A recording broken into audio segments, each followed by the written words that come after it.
Habibi, Milan menang comeback dramatis, luar biasa. Dan sisi lain Manchester United membantai Wolves, mengukuhkan bahwa Manchester United siap bangkit. Gua akan mulai dari bahas Milan dulu. Sebelumnya, jangan lupa subscribe, komen, bantu gua untuk berkembang di channel ini. Apapun masukan saran, gua akan terima dan gua akan tampung. Sebelumnya, terima kasih banyak. AC Milan memainkan partai Serie A melawan Torino di Stadion Torino dengan tanpa Massimiliano Allegri di bangku pelatih karena kasus kartu merah lawan Lazio minggu lalu. Inter Milan menang, Napoli menang, sehingga Milan harus menang untuk menjaga posisi klasmen dan askas Scudetto di 2025-2026 nanti. Datang dengan kalah dulu 2-0, kebobolan di menit-menit awal melalui penalti dan juga Dufan Zapata.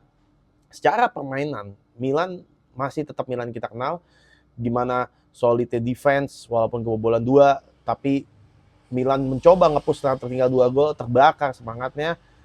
Dan kali ini Pulisic bermain dari bench, mencetak 2 gol yang sangat penting. Tapi sisi lain, gue senang dengan perkembangan Samuel Ricci di pertandingan ini. Alexis Saelemaekers kembali menjadi sebuah protagonis dengan dia bermain dari kanan ke kiri, benar-benar menjelajahi semua wilayah Torino, fighting para pemain AC Milan karena tahu rival-rival menang itu harus diapresiasi. Karena Milan secara mental mungkin nggak sebagus Napoli dan Inter Milan. Biasanya ketika menghadapi match-match di hari Selasa atau setelah yang lain main itu ada tekanan tersendiri. Tapi dibuktikan semalam, gol Rabiot menjadi pelecut semangat tim. Benar-benar gol yang sangat indah dari jauh, shooting keras ke pojok atas, tidak bisa diantisipasi. Dari situ permainan Milan mulai benar-benar lebih menekan dan lebih berkembang karena ingin mengejar defisit 2 gol sampai menit 66. Christian Pulisic masuk dari bench dan menit 67 mencetak gol. Dan dari proses gol ini menurut gue gol dengan skema yang sudah dilatih.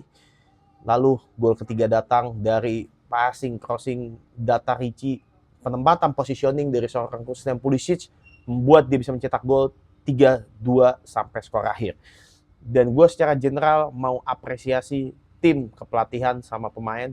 Benar-benar gue melihat season yang beda dari AC Milan. Kalau kita bicara setahun, 2 tahun, 3 tahun lalu, match-match seperti ini biasanya Milan akan kalah. Biasanya Milan akan tertinggal, nggak bisa bounce back. Tapi bukan dari skor aja, gue sangat bangga dan gue sangat apresiasi dari segi permainan yang dibangun sama Massimiliano Allegri. Dia memang defensive minded, tapi soal proses-proses gol itu nggak selalu counter attack. Gue sangat suka dan senang banget. Karena gue pengen Milan berkembang sebagai tim-tim di luar Italia yang nggak melulu mengadakan counter attack atau minimal direct football.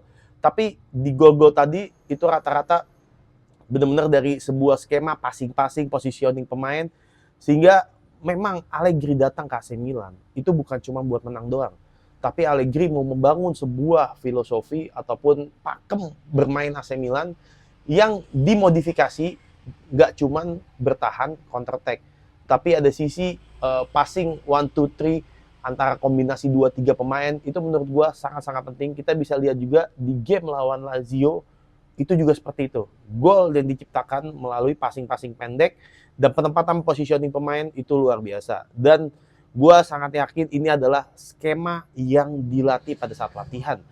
Sehingga Milan tidak hanya mengandalkan kemenangan aja dan membangun mentality serta permainan pakem yang konsisten di Serie A. Kita nggak usah bahas-bahas dulu tentang apakah Milan bisa survive di Champions League nantinya. Kita fokus di Serie A karena hanya itu yang bisa dikejar. Cuma hasil ini membuat Milan naik ke peringkat 1 dengan selisih 1 poin dari Inter Milan dan juga Napoli yang menang melawan Juventus.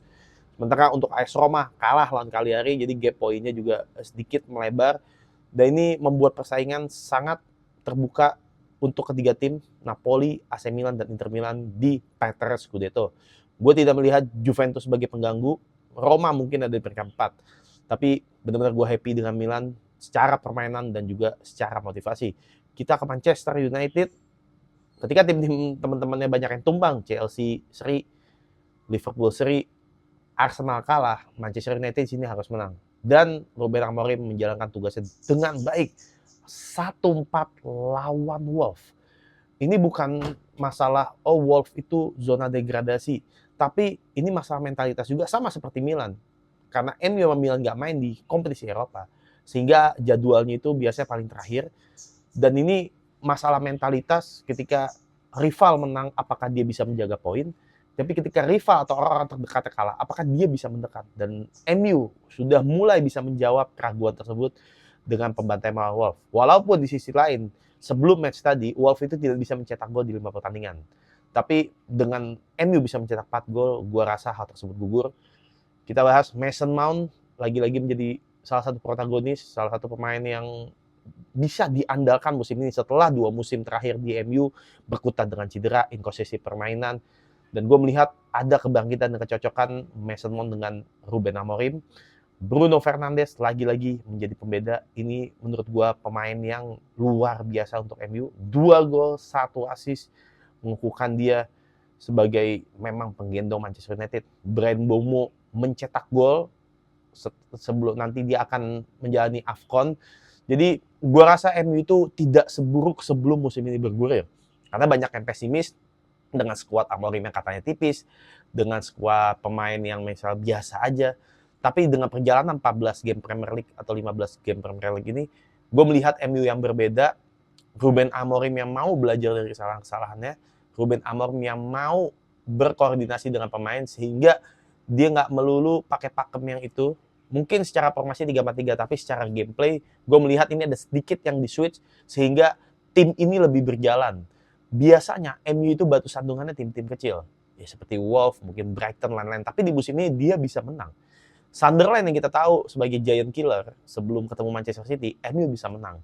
Jadi gue melihat peta untuk Manchester United ada di 4 besar musim ini selesai. Gue melihat itu cukup jelas. Ditambah performa inkonsistensi dari Liverpool yang masih bergejolak dengan Arne Slot, Muhammad Salah, lainnya. MU gue rasa harus memanfaatkan sikon ini. Dan gue yakin tanpa Bryan Mbeumo, tanpa Amad Diallo yang pergi ke AFCON, MU masih bisa survive di Premier League, terutama untuk mengejar posisi 4 besar. Karena kita tahu Ruben Amorim salah satu kenapa dia bisa mempertahankan atau membuat tim ini berkembang adalah kepercayaan pemilik. Ini juga poin yang sangat penting. Karena di era Amorim, gue tidak melihat bahwa pemilik ikut campur atau benar-benar konfrontasi seperti di Erik ten Hag. Tapi ini ada sinergi yang baik antara pemilik dan pelatih, sehingga pekerjaan yang dilakukan oleh Amorim itu mendapat apresiasi atau tidak banyak diikut campur. Ini jelas untuk tim yang membangun, sangat penting. Dan gue semoga kalau MU terus menjaga ini dan bisa masuk 4 besar, musim depan bisa saja dia rest untuk di setidaknya title contender lah. Menjadi MU yang kita kenal dulu. Ini 4-1 intinya atau kesimpulannya membuat mental para pemain semakin baik, kondisi tim semakin baik, dan kita coba lihat seperti apa MU ke depannya. Thank you, jangan lupa subscribe, kasih komentar, biar nanti kita ngobrol-ngobrol lagi. Yalah Habibi.